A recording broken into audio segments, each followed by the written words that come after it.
Hello दोस्तों, ये बात तो आप लोगों ने सुनी ही होगी कि प्यार कभी मरता नहीं और अगर जिससे आप प्यार करते हो वो इंसान इस दुनिया से चला भी जाए तो फिर आपको उसके हेलुसिनेशंस आने लग जाते हैं जिसमें वो इंसान आपको अपने पास नजर आता है और ये फीलिंग्स बिल्कुल रियल लगती है। हमारी ये स्टोरी भी कुछ ऐसी ही होने वाली है। तो चलो बढ़ते हैं हमारे फर्स्ट पार्ट की तरफ। एपिसोड की शुरुआत में हमारे मेल लीड टैंग जिंगशिंग की कब्र का सीन दिखाया जाता है और दूसरी तरफ हमारी फीमेल लीड सुशा को दिखाया गया जो कि बहुत ज्यादा सैड थी क्योंकि आज उसके लवर टैंग जिंगशिंग की डेथ हो गई है और ये सभी लोग उसके फ्यूनरल पर ही आए थे। सुशा कॉफिन में टैंग जिंगशिंग की डेड बॉडी को देखकर सोच रही थी कि आज से 3 दिन पहले हम दोनों की शादी होने वाली थी। तुमने कहा था कि तुम जल्दी ही अब्रॉड में बिजनेस वर्क खत्म करके वापस आ जाओगे और फिर हम दोनों की शादी होगी। मैंने तुम्हारे लिए कितना खुशी से इंतजार किया। अब इस रियलिटी को मैं कैसे एक्सेप्ट कर लूं कि दुल्हन बनने से पहले ही मैं विधवा हो गई। तुम जानते हो ना कि मैं बिल्कुल भी स्ट्रॉन्ग नहीं। तुम्हें बुलाकर मैं अपनी जिंदगी में आगे कैसे बढ़ूंगी। बारिश में खड़ी उसके माइंड में यही सारी बातें चल रही थी जबकि बाकी के लोग टैंग जिंगशिंग को दफनाकर वहाँ से वापस चले गए। बहुत टाइम गुजरने के बाद सुशा भी झुकते हुए उसके कब्र को किस करती है और फिर वहाँ से मुड़ते हुए वापस जाने लगी। लेकिन जैसे ही वो मुड़ी तो उसने देखा कि टैंग जिंगशिंग उसके सामने खड़ा था। उसे भी सुशा का ऐसे सैड रहना बिल्कुल भी अच्छा नहीं लगा और फौरन से उसका अम्ब्रेला हटाते हुए उसे फोर्सफुली किस करने लगा। इस वक्त तो सुशा भी सिर्फ उसे अपने करीब चाहती थी। नेक्स्ट सीन हमें अगली सुबह का दिखाया गया जहाँ सुशा टैंग जिंगशिंग का नाम चिल्लाते हुए जाग उठी। तभी उसका एक दोस्त उसके पास आते हुए कहता है कि सुशा तुम उठ गई हो और वो पूछने लगी कि मैं यहाँ पर कैसे आई। हुजियान ने बताया कि कल तुम कब्रिस्तान में बेहोश हो गई थी जबकि सुशा उसकी ये बात सुनकर सोचने लगी कि कल की वो किस मुझे इतनी रियल क्यों लगी जैसे टैंग जिंगशिंग मेरे पास ही हो। प्रेजेंट में हुजियान उसे समझा रहा था कि देखो सुशा, हम मरे हुए लोगों को जिंदा नहीं कर सकते। तुम्हें भी इस रियलिटी को एक्सेप्ट करके आगे बढ़ना होगा। और हाँ, मैंने तुम्हारे लिए एक वर्ल्ड टूर बुक करवाया है। तुम्हें इस पर जाना चाहिए। तुम इसे अपने लिए हील होने का एक चांस समझ लो। नेक्स्ट सीन हमें 6 मंथ्स बाद का दिखाया गया। सुशा वर्ल्ड टूर से वापस आते हुए दिल ही दिल में कह रही थी कि 6 महीने गुजर गए लेकिन मेरे दिल के अंदर का दर्द अभी भी कम नहीं हुआ। टैंग जिंगशिंग, अब मैं मजीद इस तकलीफ से नहीं चुप सकती और इस शहर में मुझे अब तुम्हारे बगैर ही रहना होगा। ये सब कुछ सोचते सोचते वो घर में इंटर हो गई थी और सोफा पर बैठ जाती है। उसे ये तक ख्याल नहीं आया कि उसने किसी के लैब पर सर रख दिया। वो भी कोई और नहीं बल्कि टैंग जिंगशिंग ही होता है जो कि इसे कहने लगा कि ओह हेलो लड़की, ये तुम क्या कर रही हो। सुशा ने जब उसे देखा तो शॉक्ड हो जाती है कि क्या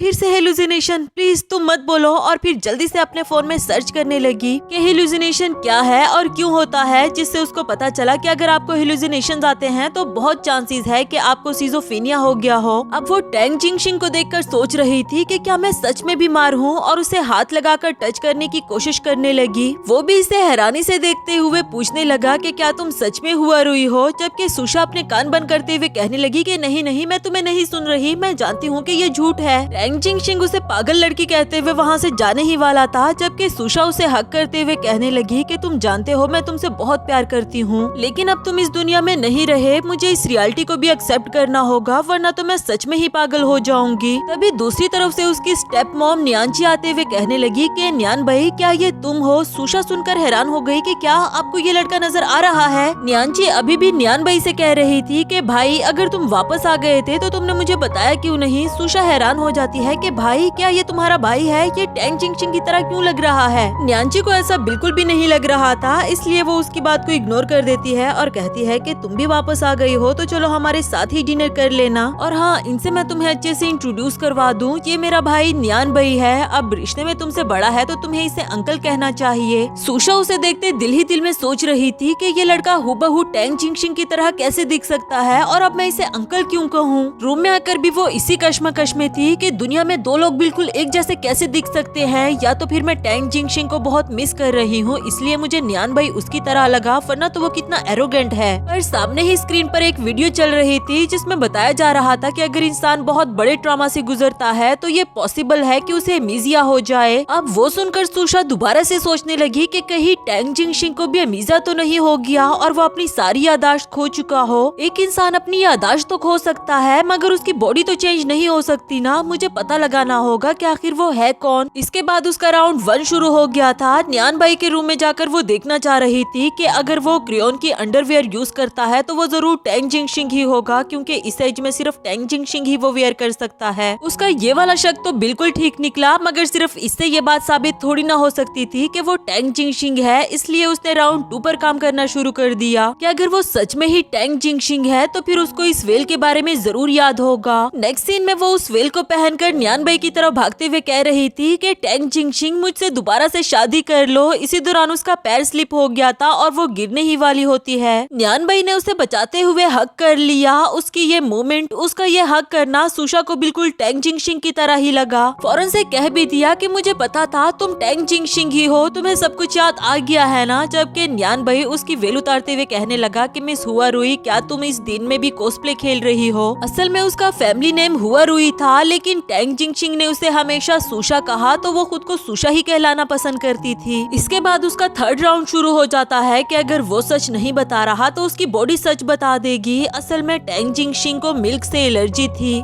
सुशा उसे मिल्क का गिलास देते हुए कहती है कि अगर आपने इसे पी लिया तो मैं समझूंगी कि आपने मुझे माफ कर दिया। न्यानबई उसे पी लेता है और सुशा उसे हक करते हुए कहने लगी कि देखा, तुम लैक्टोज इंटॉलरेंट हो। मुझे पता था कि तुम टैंग जिंगशिंग ही हो क्योंकि तुम दूध नहीं पी सकते। क्यों झूठ बोला तुमने मुझसे? न्यानबई उसको खुद से दूर करते हुए कहने लगा कि तुम पागल वागल तो नहीं हो गई। मैंने तुम्हारी अपॉलजी एक्सेप्ट की, मैंने दूध को पिया, अभी भी तुम खुश नहीं हो। सुशा बेचारी उसे क्या ही कहती, अगेन सॉरी करके वहाँ से भाग निकली। आफ्टर दैट रूम में आकर उसने टैंग जिंगशिंग का सामान ओपन किया। उसमें से एक बाल निकालते हुए कहने लगी कि अब आखिरी ऑप्शन बचा है डीएनए टेस्ट करवाने का, और ये उसका फाइनल राउंड होने वाला था। इसके बाद वो चोरी छुपे न्यानबई के पास जाकर उसका एक बाल लेना चाह रही थी, मगर उसने पिक्चर क्लिक करते हुए इसे पकड़ लिया था और ये बहाना करते हुए कहने लगी कि मैं सोच रही थी आपको हेडेक हो रहा होगा, क्यों ना अंकल मैं आपका हेड मसाज कर दूं। मैं बहुत अच्छा मसाज करती हूँ, सच में। आप यहीं पर रुके, मैं जल्दी से ऑयल लेकर आती हूँ। आफ्टर दैट मसाज के दौरान चूषा कोशिश कर रही थी उसका एक बाल उतारने का, लेकिन उसे बिल्कुल भी मौका नहीं मिला और आखिरकार न्यानबई कहने लगा कि चलो बस कर दो, मसाज हो गया है। बेचारी चूषा का मकसद तो अभी पूरा हुआ ही नहीं था, इसलिए वो इसे जबरदस्ती रोकने लगी कि नहीं नहीं, अभी कहाँ, अभी तक तो मैंने आपको अपनी सारी टेक्निक्स दिखाई ही नहीं। इस जबरदस्ती के चक्कर में उसने एक और कांड कर दिया कि सारा का सारा ऑयल न्यानबई के मुंह पर गिरा दिया और फिर उसे देखकर इसे हंसी भी आने लगी। लेकिन अभी भी वो बाज नहीं आई। जब न्यानबई शावर लेकर बाहर निकला तो ये उसके सामने ही खड़ी थी कि क्यों ना मैं आपके बाल ड्राई कर दूं, क्योंकि मैं चाहती हूँ कि आप मेरी अपॉलॉजी को एक्सेप्ट करें। ये कहते कहते वो स्लिप होकर नीचे गिर गई और साथ ही साथ उसके टॉवल को भी नीचे गिरा देती है। हाय बेचारी, माफी मांगते मांगते उसने दूसरा कांड कर दिया था। इवन के न्यानचे ने भी आकर ये वाला सीन देख लिया था और कहने लगी कि ये हो क्या रहा है। न्यानबई भी गुस्से में चिल्लाते हुए कहने लगा कि हो रुई, मैं तुम्हें छोड़ूंगा नहीं। जबकि चूषा उठकर वहाँ से भागते हुए कहती है कि कुछ नहीं, मैं तो बस यहाँ से गुजर रही थी और उसका टॉवल नीचे गिरा पड़ा था। नेक्स्ट सीन में न्यान किसी आदमी का पीछा कर रहा था जो कि किसी लड़की से बात करते हुए कह रहा होता है कि आप फिक्र नहीं करे, हम हुआ ग्रुप को पूरी तरह से रॉइन करने का प्लान बना चुके हैं। हुआ ग्रुप सुशा के डैड की कंपनी थी, मगर न्यानबई को उसमें क्या इंटरेस्ट है ये तो हमें आगे ही देखने को मिलेगा। खैर फिलहाल तो वो अपनी टेक्निक्स का यूज करते हुए उस आदमी के पॉकेट से उसका फोन निकाल लेता है और बाहर आकर अपनी कैप पहन दी, अपनी जैकेट भी चेंज कर ली ताकि उसे कोई पहचान ना सके। गाड़ी में बैठकर वो दिल ही दिल में सोच रहा था कि मुझे लगता था मैं धीरे धीरे करके अपना बदला ले लूंगा, लेकिन मिस हुरुई के वापस आ जाने की वजह से कहीं मेरा प्लान गड़बड़ ना हो जाए। अब मुझे जो भी करना है जल्द से जल्द करना होगा। आफ्टर दैट घर आकर वो अपनी सिस्टर से बात करते हुए कह रहा था कि मैंने चैट हिस्ट्री अच्छे से चेक कर ली, डायमंड बीट के डॉक्यूमेंट्स ऑफिस में नहीं बल्कि आपके हस्बैंड के स्टडी रूम में है। न्यानची बोली मगर वो तो हर वक्त लॉक रहता है। खैर तुम फिक्र नहीं करो, मैं किसी भी तरह मौका ढूंढकर चाबी निकाल लूंगी। और न्यानबई बोला कि ठीक है, मैं सब कुछ तुम पर छोड़ता हूँ। थोड़ी ही देर में न्यानची चाबियां लेकर पहुँच आई और वो कहती है कि डायमंड माइनिंग प्रोजेक्ट में हमारा सबसे बड़ा कंपटीटर हुआ ग्रुप ही है। एक बार हमें हुआ ग्रुप का नेक्स्ट स्टेप पता चल जाए तो फिर ये प्रोजेक्ट 100% हमारे हाथों में होगा। न्यानबई चाबी को साइड पर फेंकते हुए कहने लगा कि अभी तो मैं स्टडी रूम में जा नहीं सकता क्योंकि तुम्हारा हस्बैंड घर है। और वो कहने लगी कि कोई बात नहीं, कल हम दोनों बाहर जाने वाले हैं तो तुम पीछे से अपना काम कर देना। ये बात अभी चल ही रही थी कि ऊपर से लाइट ऑन हो गई और ये दोनों तो काफी ज्यादा डर जाते हैं। वो कोई और नहीं बल्कि सुशा थी जो कहने लगी कि माफ करना, मुझे जरा भूख लगी थी, बस ब्रेड लेने के लिए आई हूँ, आप दोनों अपनी कन्वर्सेशन को जारी रखो। न्यानबई ने देखा कि उसने तो चाबियां ब्रेड के पास ही फेंकी हुई थी। अब इससे पहले कि सुशा उसे देख पाती, वो जल्दी से सुशा का हाथ पकड़कर उसे घुमाते हुए अपनी तरफ खींच लेता है। सुशा को बिल्कुल टैंग जिंगशिंग वाली वाइब्स आ रही थी, जबकि न्यानबई अपनी सिस्टर से कहने लगा कि आप प्लीज अपने रूम में जाकर आराम करो, मुझे इससे प्राइवेटली कुछ बात करनी है। उसके जाने के बाद सुशा इससे पूछने लगी कि ये तुम क्या कर रहे हो, और ये बोला कि यकीनन वो लड़की तुम ही थी। सुशा फिर से पूछने लगी कि कौन कौन लड़की। न्यान भाई बताने लगा कि आज से 6 महीने पहले मैं कब्रिस्तान गया था अपने एक दोस्त को विजिट करने के लिए, और वहाँ एक पागल सी लड़की ने मुझे पकड़कर किस करना शुरू कर दिया। क्या वो लड़की तुम ही थी? सुशा उसकी ये बात सुनकर हैरान हो जाती है और सोचने लगी कि क्या वो इल्यूशन नहीं था, और फिर उसको खुद से दूर करते हुए कहने लगी कि क्या वो तुम थे? मुझे क्लियरली याद है कि तुमने मुझे किस करना स्टार्ट किया था। इसी दौरान उसे याद आया कि यहाँ पर तुम और मैं का तो सवाल है ही नहीं, बल्कि मैंने इस अंकल को टैंग जिंगशिंग समझकर किस किया। कितने एम्बेरसमेंट की बात है। न्यान भाई बोला कि सच बताऊं तुम में किसिंग करने की एबिलिटी बिल्कुल भी नहीं है। अब कहने को तो मैं तुम्हारा अंकल हूँ, वरना तो मैं तुम्हें सिखा देता। बेचारी सुशा बहुत ज्यादा एम्बेरस थी और कुछ भी कहे बगैर दबे पांव वहाँ से निकल गई। इधर न्यान भाई शुक्र अदा कर रहा था कि उसकी नजर चाबी पर नहीं पड़ी। इधर सुशा रूम में आकर सोच रही थी कि क्या तुम सच में ही टैंग जिंगशिंग नहीं हो।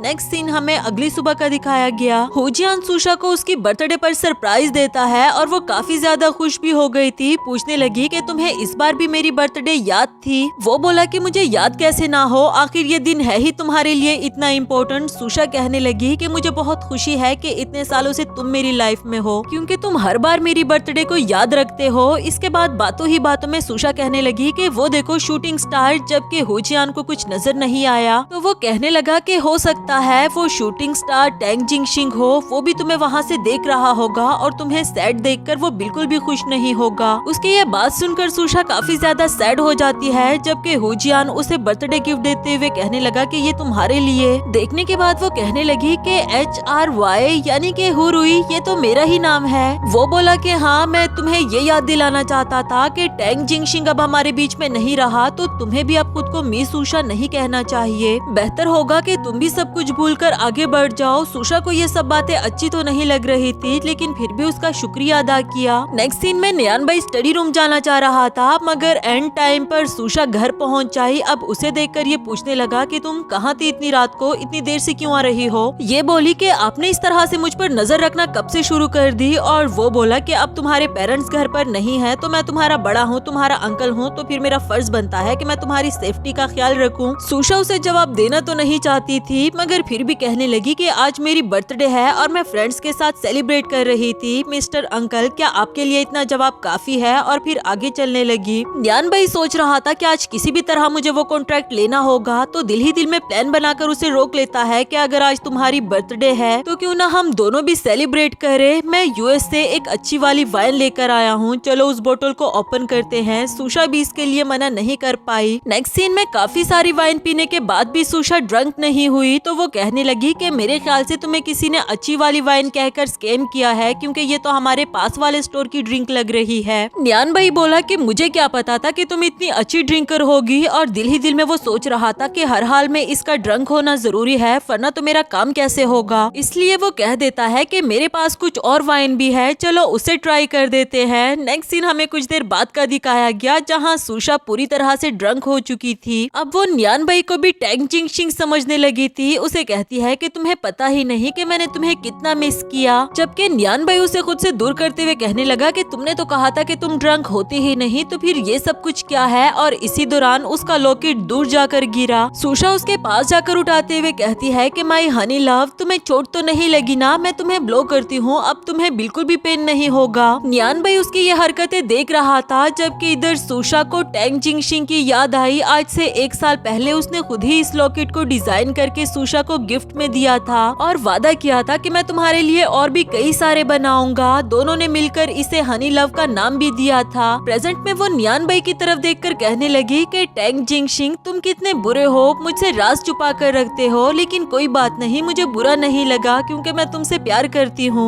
फिर उसके पास जाकर कभी उसके फेस को टच करती है और कभी उसके नेक को, कि मैंने तुम्हें बहुत टाइम से नहीं देखा। न्यान भाई उसे धीरे धीरे करके रोकने की कोशिश कर रहा था, लेकिन बजाय रुकने के वो इसके गोद में आकर बैठ जाती है, ये कहते हुए कि मुझे तुम्हारे एब्स और तुम्हारे 6 पैक्स भी देखने हैं, क्या ये अभी भी पहले की तरह ही हैं? न्यान भाई उसके हाथ पकड़ते हुए कहने लगा कि हुरुई, अब अगर तुम दोबारा हिली तो मैं तुम्हें सब कुछ दिखा दूंगा। लेकिन वो बाज नहीं आती और कहने लगी कि तुम तो ऐसे कह रहे हो जैसे पहले मैंने कभी ना देखा हो। किसी हद तक तो न्यान भाई भी उसके लिए पिघल चुका था और उसे किस करने ही वाला होता है, मगर उससे पहले ही सुशा टुन हो गई। नेक्स्ट सीन में नियान भाई स्टडी रूम की तरफ जाते हुए सोच रहा था कि अब हुरुई सो गई है तो मुझे सीरियस होकर अपना काम करना होगा। लॉकर से डायमंड माइनिंग कॉन्ट्रैक्ट के पेपर्स निकालकर उसकी पिक्चर्स क्लिक कर लेता है और फिर वहाँ से वापस जाने लगा। तभी उसने देखा कि सुशा उसके सामने खड़ी है और पूछने लगी कि तुम यहाँ क्या कर रहे हो और ये तुम्हारे हाथ में क्या है, तुम मुझसे क्या छुपा रहे हो, दिखाओ भी। नियान भाई किसी भी हाल में उसे पता चलने नहीं देना चाहता था और सोचने लगा कि अब मेरे पास एक ही रास्ता है। उसके दोनों हाथ पकड़ते हुए कहने लगा, मिस सुशा, ये मैं हूँ टैंग जिंगशिंग, क्या तुम्हें मैं याद नहीं। सुशा उसकी ये बात सुनकर उसी में ही खो गई थी और कहने लगी कि टैंग जिंगशिंग, मुझे पता था कि तुम वापस आओगे, तुम मुझे छोड़कर क्यों चले गए थे। ये कहते हुए वो ऊंची ऊंची आवाज में रोने लगी। हाथ छुड़ाते हुए उसे हक कर दिया कि तुम कितने बुरे हो, तुमने मुझे छोड़ दिया था, तुम्हें मेरी जरा परवाह नहीं। नियान भाई को भी उसके लिए काफी ज्यादा बुरा लग रहा था। उसे संभालते हुए कहने लगा कि मैं वापस आ गया हूँ, तुम रोना बंद करो, अब मैं कभी भी नहीं जाऊंगा तुम्हें छोड़कर। सुशा उसे फोर्सफुली किस करने लगी कि मैंने तुम्हें बहुत मिस किया, अब मैं तुम्हें कहीं जाने नहीं दूंगी। नियान भाई ऐसा नहीं चाहता था क्योंकि वो जानता था कि सुशा इस वक्त ड्रंक है। काफी कोशिश करने के बावजूद भी वो सुशा से खुद को नहीं छुड़ा पाया और आखिरकार वो भी विलिंगली इसे किस करने लगता है। दोनों का ये रोमांटिक मोमेंट रूम में भी आकर शुरू हो गया। नियान भाई उसे एक बार फिर से वार्न कर देता है कि अगर तुम इसी तरह मुझे अपनी तरफ खींचती रही तो मैं कुछ भी कर जाऊंगा। असल में वो सुशा को डराना चाह रहा था, मगर सुशा कहने लगी कि मैं तुम्हें फ्री हैंड देती हूँ, तुम कुछ भी कर सकते हो। लेकिन ये मोमेंट ज्यादा देर तक नहीं चल पाया क्योंकि सुशा ड्रंक थी और वो दोबारा से टुन हो जाती है। नियान भाई सोचने लगा कि ये जानने के बावजूद भी कि तुम हू रंचन की बेटी हो, मुझे तुमसे प्यार नहीं होना चाहिए था, लेकिन मैं क्या करूं, तुम्हारा हर एक मूव मुझे बहुत बुरी तरह से अफेक्ट कर देता है। काश कि तुम हू रंचन की बेटी ना होती। आफ्टर दैट वो अपनी शर्ट पहनकर वहाँ से जाने ही वाला था। इधर सुशा नींद में ही बोल पड़ी कि टैंग जिंगशिंग प्लीज मुझे छोड़कर मत जाना। अब वो मजबूर हो गया था इसके पास रह जाने के लिए। नेक्स्ट सीन हमें अगली सुबह का दिखाया गया। सुशा की जब आंख खुली और उसने अपने सामने टैंग जिंग को देखा तो बहुत प्यार से उसे किस करती है। फिर फौरन से उसे ख्याल आया कि ये टैंग जिंग नहीं बल्कि बेई नियान है। उसे धक्का देते हुए नीचे गिरा दिया कि तुम कितने बेशर्म इंसान हो, तुम्हें अपनी एज का भी ख्याल नहीं आया। अगले ही सीन में काफी शर्मिंदा होकर उसे हॉट वाटर देते हुए माफी मांग रही थी कि कल रात में ड्रंक थी इसलिए आपसे निपट कर अपने पास ही रहने के लिए कहा, लेकिन इसमें मेरी कोई गलती नहीं। नियान भाई बोला कि ठीक है, इस बार तो मैं तुम्हारी अपॉलॉजी एक्सेप्ट कर रहा हूँ, लेकिन मैं एक रूल बना लेता हूँ, अगली बार जब भी मैं तुम्हारे आस पास हूँगा तुम ड्रिंक नहीं करोगी, मुझसे वादा करो। सुशा भी इस रूल को एक्सेप्ट कर लेती है और पूछने लगी कि अच्छा अंकल ये बताओ कि कल रात मैंने इसके अलावा कुछ और तो नहीं किया था ना। वो बोला कि किया था ना, ये देखो। उसके नेक पर लव बाइट देखकर इसे टैंग जिंगशिंग की याद आ गई। आज से 1 साल पहले ये उसे घर से निकालते हुए कह रही थी कि तुमने कल रात मेरे साथ क्या किया, और बदले में वो बोला कि मैंने क्या किया बल्कि तुम देखो तुमने क्या किया था। प्रेजेंट में नियान भाई कह रहा था कि मैं इसे तुम्हारी ड्रंकन मिस्टेक समझ लेता हूँ, लेकिन इसके लिए तुम्हें पनिशमेंट मिलेगी, ये बर्तन अब तुम धो जाकर। नेक्स्ट सीन में सुशा को डीएनए टेस्टिंग सेंटर से कॉल आती है और बताया गया कि आपने जो डीएनए टेस्ट कराने के लिए दिया था उसकी रिपोर्ट आ गई है और हमने आपको मेल कर दी, आप उसे चेक कर लें। ये सुनकर अब सुशा के हाथ कांपने लगे क्योंकि वो नहीं जानती थी कि रिपोर्ट में क्या होगा। साथ ही हमें फ्लैशबैक का सीन दिखाया गया आज से 6 महीने पहले, जब वो दुल्हन बनकर बैठी हुई थी और टैंग जिंगशिंग के वापस आने का इंतजार कर रही होती है। इसी दौरान उसे पुलिस स्टेशन से कॉल आई और उसे बताया गया कि आपके हस्बैंड की डेथ हो गई है क्योंकि वो किसी जुर्म में मुलविस था और हाथ ना आने की वजह से उसे शूट कर दिया गया। ये खबर सुनकर उसके हाथ से फोन नीचे गिर जाता है और इसी के साथ हमारा फर्स्ट एपिसोड यहाँ पर खत्म हुआ। आप लोगों को ये ड्रामा कैसा लगा मुझे कमेंट करके बताएं, और अगर आप लोग चाहते हैं कि मैं इस ड्रामा को कंटिन्यू रखूं तो एक प्यारा सा कमेंट छोड़ देना मेरे लिए। और हाँ, एक बात का मैं आप लोगों को यकीन दिलाती हूँ कि अब से मेरे चैनल पर आपको क्वालिटी वाले ड्रामास मिलेंगे और मैं कोशिश करूंगी कि हर एपिसोड जल्दी जल्दी आप लोगों के लिए ला पाऊँ।